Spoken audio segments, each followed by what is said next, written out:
Thank you for joining. This is Live with Miami's Community News, and I'm Michael Miller. We have some special guests today, and we're going to find out all about Nami, Miami. Thank you very much, Shara, for being here, and Dr. Cheryl Coleman, thank you very much for being here.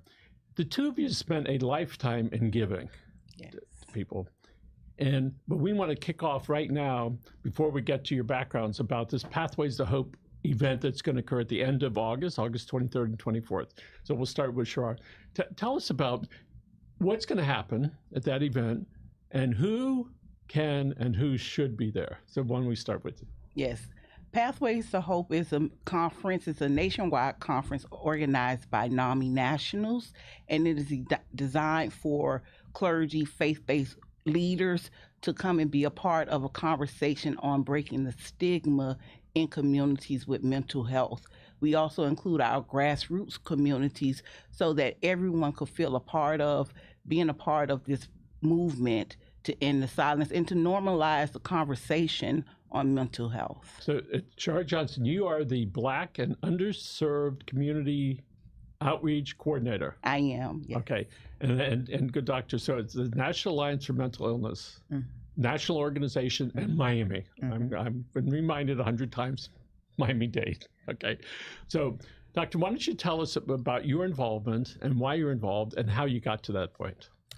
Just through the connection of working with Shara and the different spaces of champion mental wellness. We say mental health, but I say mental wellness. It's a life journey. And so I've had the privilege to connect with Pathways to Hope over the last 2 years. It's an amazing event that helps us to bring awareness around mental wellness.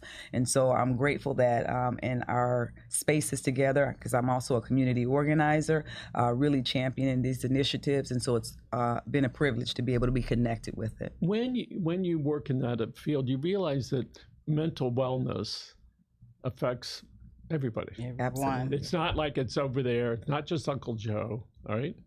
And I actually worked in the psychiatric unit at Jackson many years ago. And I said to my psychiatrist at the time, the only difference between me and them is I have the keys. He said, Michael, sometimes that is the difference. Yes. And so Michael Phelps, the Olympic swimmer, all right, champion, years ago, he acknowledged that he had some issues that he wanted to deal with, and it was telehealth then. He, for me, was the guy that brought that forward enough to where we don't have to hide it in the closet. But Shara, it still is hidden in the closet, isn't it?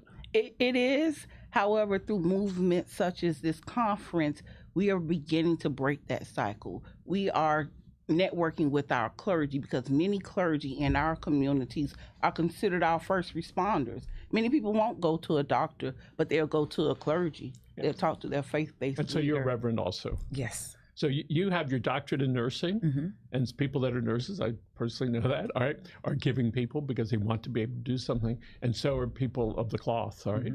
And so it must be very fulfilling for you. Absolutely, to marry the two for holistic wellness. And so we're in also position, just a tag team on position in a great space and place post-COVID as it relates to our mental wellness journey. And as you shared, it affects all of us. And COVID has showed us something. People who are diagnosed or undiagnosed, there is one catastrophe away that all of us could have a challenge around that.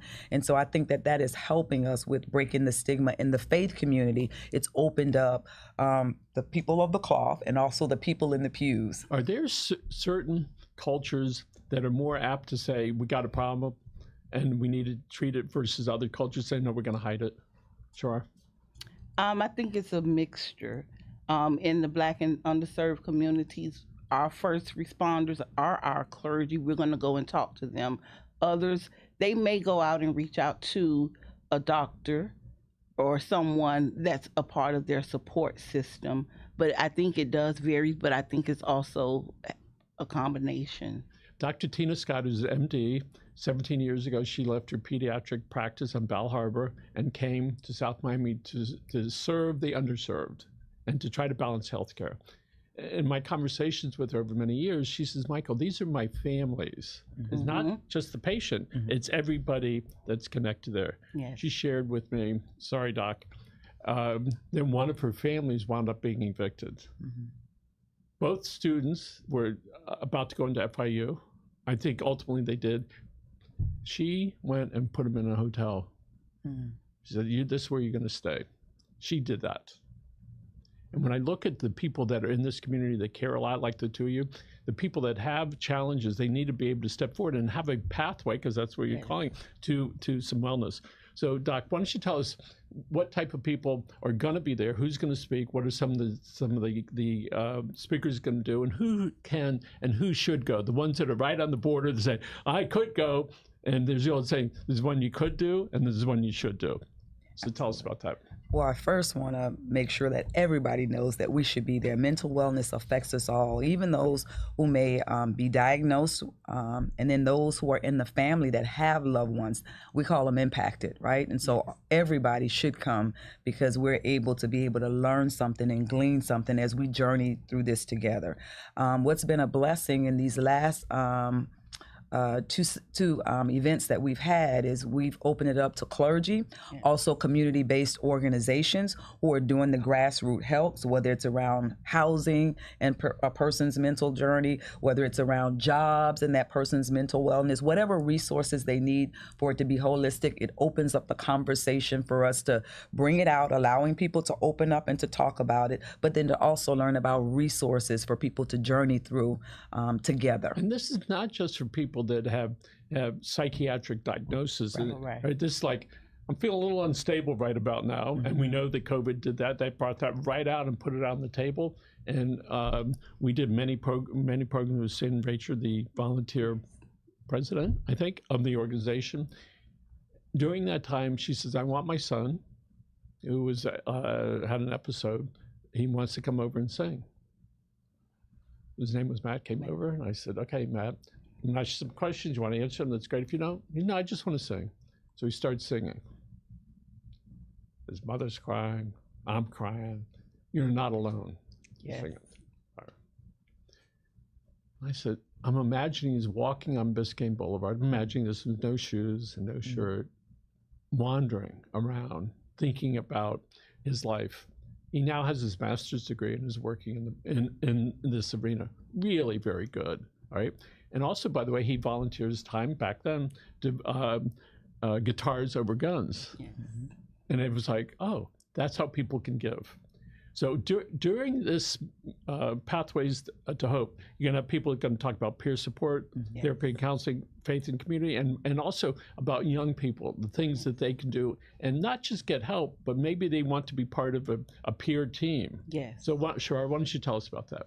So there will be a diverse group of individuals and organizations a part of our panelist speakers.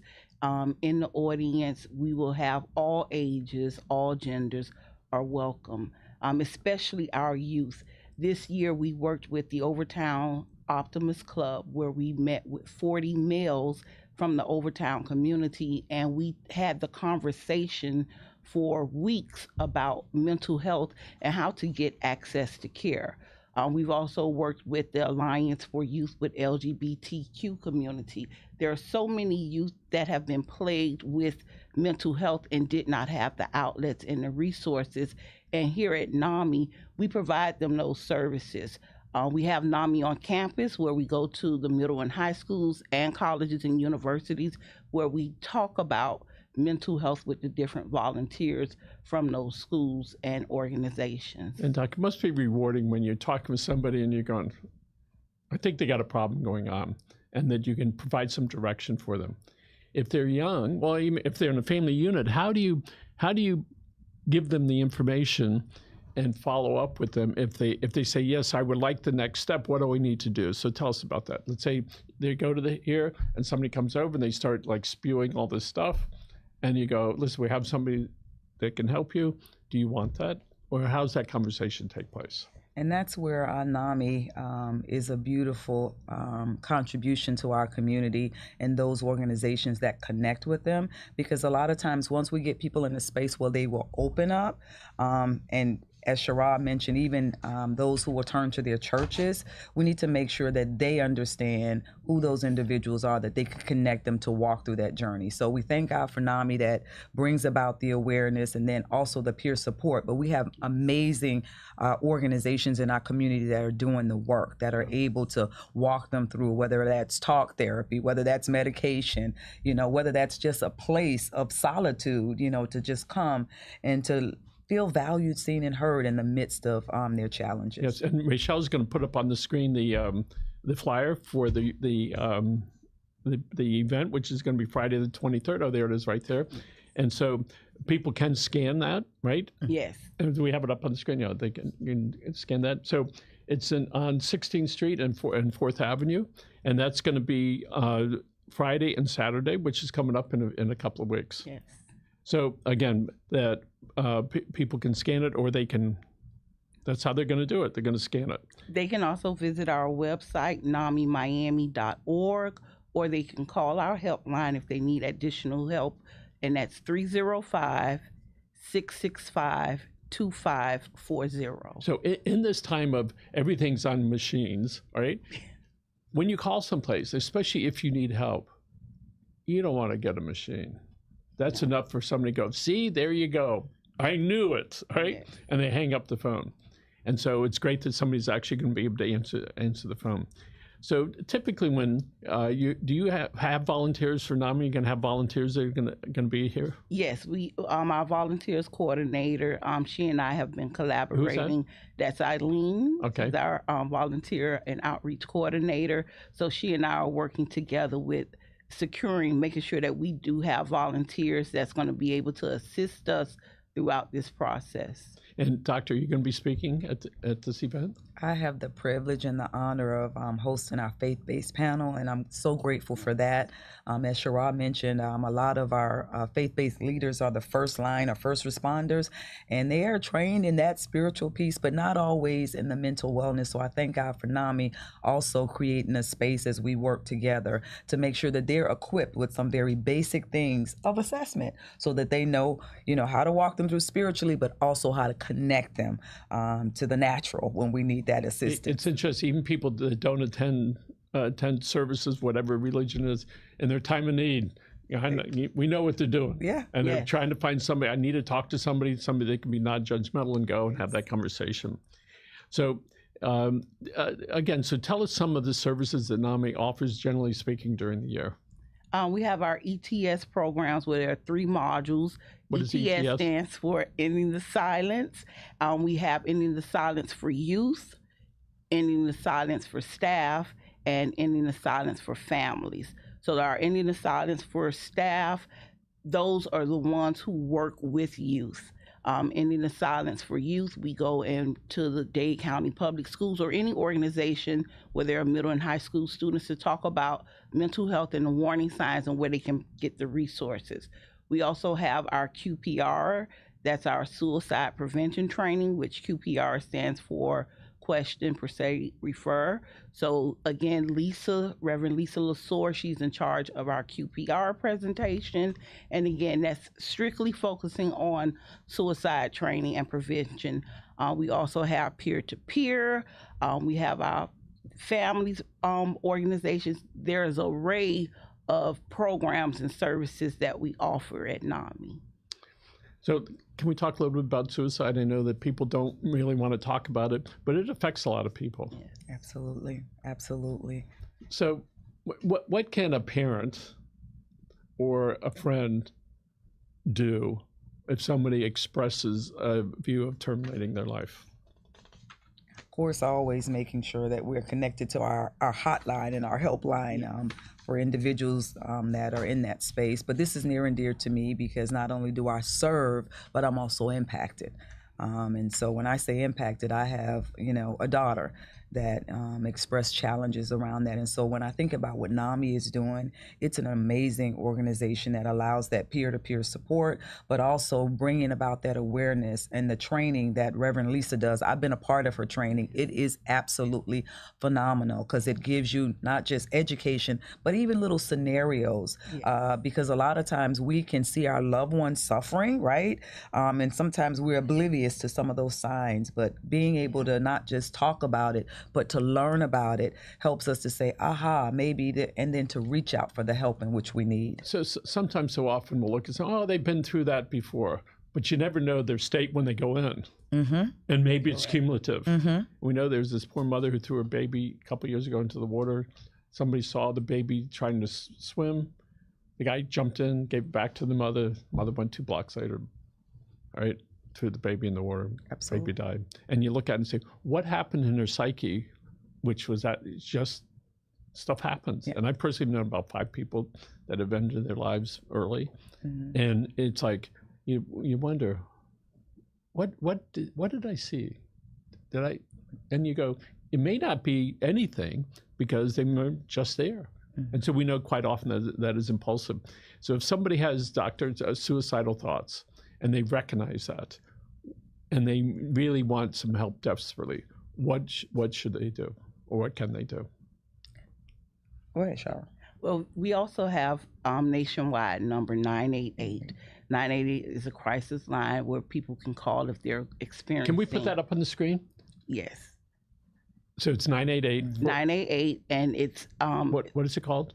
It's 988. It's a crisis line. So Okay. those who are experiencing at the moment suicidal thoughts, if you're with a loved one, I had to use 988 for a loved one who was going through some challenges. And someone will answer the call, and then you explain to them the situation that is occurring at the moment, and then they can assist them with this getting help. With young people, what are some of their hesitations in telling other people, adults, about their challenges they're having? Judgment, not being accepted or not feeling understood around those. And so that's where the stigma piece comes in, breaking that down to allow people to know that, where you are in your journey, you're able to express it, you're valued, you're seen, you're heard, and then being able to help as best you can to maneuver through that process. Yeah. And we see that. And one of the greatest things happened to me when I was in school, a nurse came over to me and she said, Michael, how you doing? She said, you want to talk to somebody? Just out of the clear blue. I must have been like wandering around the room like this. And that made the difference, right? Yes. And so often you go to the doc and he'll put his hand on your shoulder and he goes, what's wrong? I said, I wasn't feeling good till I got here. And now that I know that you care, all right, I'm feeling better. Since you're here, Michael, let's do all the tests. And when we realize that so often it takes a lot for the person suffering to come forth and to be able to share that. So the two of you in Nami and the Pathways, it's a very protected space there. Yeah. And they shouldn't be concerned about that you're going to share this with the people that they don't want to share it with. Absolutely. So let's go back to some history. We know you were involved with the school system for a long time, so tell us about that. Yes, I was a Dade County Public Schools teacher for almost 20 years. I lost my father and I spiraled into a depression. I also have worked within my church, and now I'm currently here at NAMI serving as the Deputy Director of Outreach and Communications. I do enjoy the work that I'm doing because I'm able to inform the community of resources that are needed for everyone as it regards to mental health. And Doctor, tell us about your journey to where you are today. My journey, critical care and emergency room background in the healthcare arena, almost 30 years. But one of the things I recognize is we have an amazing way of being able to promote healing in the hospital setting, but the real work is in the community setting, and it's really around how people think, feel, and act. And so with that said, I've been utilizing the last maybe 10 years or so working in the faith community, more so directly around championing mental wellness. And so that's kind of where my journey is here. It's also connected me to the work with NAMI and sitting on the board, the committee for the Black underserved, looking at how we can promote and connect connect people into that. And so I recognize it is a mind thing. And if your mind is in a well place and space, then all the other healing on these other dimensions can flow freely. But if a person is not well in their mind, it's going to be hard like to a receive block. everything You else. can't get over the wall. Absolutely, absolutely. And years ago, when there was somebody that looked different, let's say, I hate to say the term, it used to be called mongoloids, if I remember right. I was like 10 or 12 years old. It was like this degrading term. Mm-hmm. And then years ago, when Uncle Charlie got stupid, we said he's acting poorly. Yeah. Today we would say, I think he's got Alzheimer's in the beginning of it. Mm-hmm. Let's look at it differently. Yeah. We know when police go out to homes and it's a domestic call, right? Can be lots of problems that are creating, even at some point, that maybe somebody gets Baker acted. Mm-hmm. Very sensitive subject. Yes. So can you tell us a little bit about that, how that process works? Well, we're actually in our law enforcement, we train them with our crisis intervention training, where it explains to them the different services that we at NAMI offered. We do receive different calls from those who are experiencing loved ones who may need Baker Act, but we also have mobile crisis units that can go on the scene to help assess to see what is actually needed at the moment. Right now, we tell callers, when you call the law enforcement, ask for a crisis intervention officer, because not everyone may be equipped to handle those different calls. So we're educating ourselves as well as the community on how to handle mental health calls. So, Doctor, we see, so it looks like there's more people with autism in this wider spectrum. In the old days, if an autistic kid got a little, was having an episode, he might have been arrested, beat up, right? Maybe killed. Nowadays, through the great work of people throughout the country, including Friendship Circles, there's one right down the street from here, you realize because of the awareness, listen, Mr. Police Officer, there's an autistic kid or adult at the house, all right? He may not understand you, very shy type of thing, that we look at it differently. And people here at community newspapers have very specific knowledge of working with people with autism. And what we realize, you used to think it was just one this is it. Mm-hmm. No, there's this whole spectrum of autism. Mm-hmm. And whatever light they have, we should honor that. Absolutely. So tell us about that when you're with somebody very passionate about it, that we frequently think, well, we're the 100-watt bulb. Nah. Somebody else will say you're only 20%. Mm-hmm. And then we might look at somebody else who's autistic and say they're only 20%. No, they're 100% of what they have. Mm-hmm. And I think that's important that we can share that. So how do you educate people in NAMI to recognize and to honor wherever people are? Well, many times in NAMI, we too also have education and training classes that we have to take, because everything is different. Sometimes we go to the mental health first aid. There are different courses that we attend also as staff to keep us updated and use best practices for the latest information that's available. Okay, and people can volunteer at NAMI if they'd like. So tell us about some spots they might be able to assist in.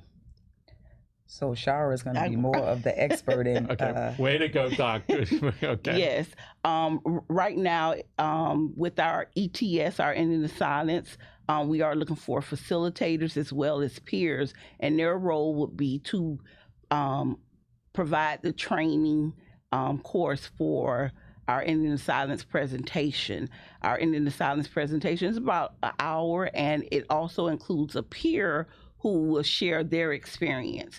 Then we have our actual volunteers, where if we are doing an outreach, sometimes they can sit at the table, but they also have to go through our NAMI one-on-one training. They can always access and request to become a volunteer by visiting our website at namimiami.org, and it will channel them through different steps to take to become a volunteer. So one of the things that we recognize, if we can show people, here's a presenter, the people at the organization, and here is a consumer of the product, that somebody that's looking can say, I'd like to volunteer, I'd like to give some money, but there's who they help. So we'd like to offer to Nami an opportunity to have a series of 4 programs where part of it is you would bring in somebody that has accessed Nami's services. So when people look at them, they're going to realize that we all look the sort of same in there, and that we all have these feelings that we need to be able to have a conversation about. And when Matt came here, the impact that it had on me and was tremendous. So that was 4 years ago.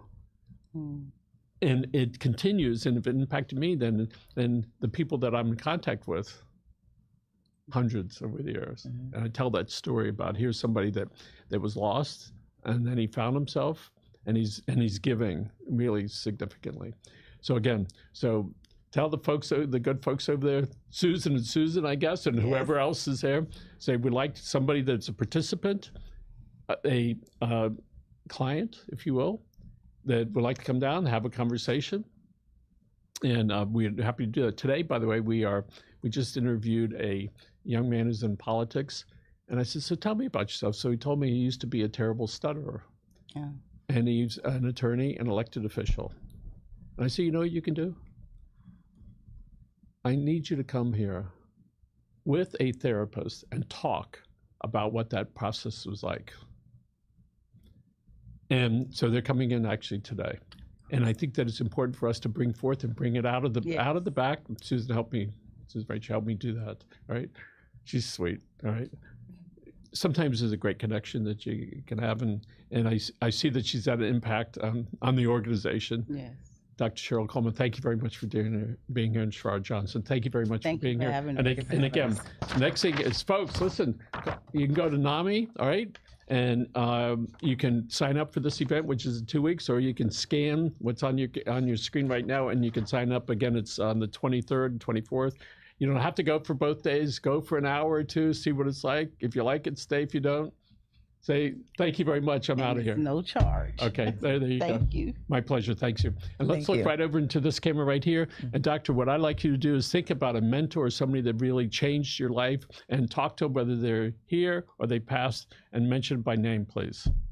Look right in this camera there. All right. So one who has you're next. And one who has impacted my life, and she is no longer with me, is my grandmother. Her name was Lucy Rimberg, and she was a servant to the heart, a deaconess in the church. And because of her life and the things that she taught me to serve and to give back, she's impacted my life, and I want to honor her on today. Wonderful. Shara? And my person is no longer here either. She was my 5th grade teacher, Miss Jackie Anthony. She worked in the heart of Miami's Liberty City community, and the way she treated the students there, it was though they were family members. I was exposed to a lot of things, and I just really appreciated her work. Wonderful. And unconditional love. Wonderful. Continue your great work. Thank you for serving the community so much. Again, folks, thank you for tuning in, and again,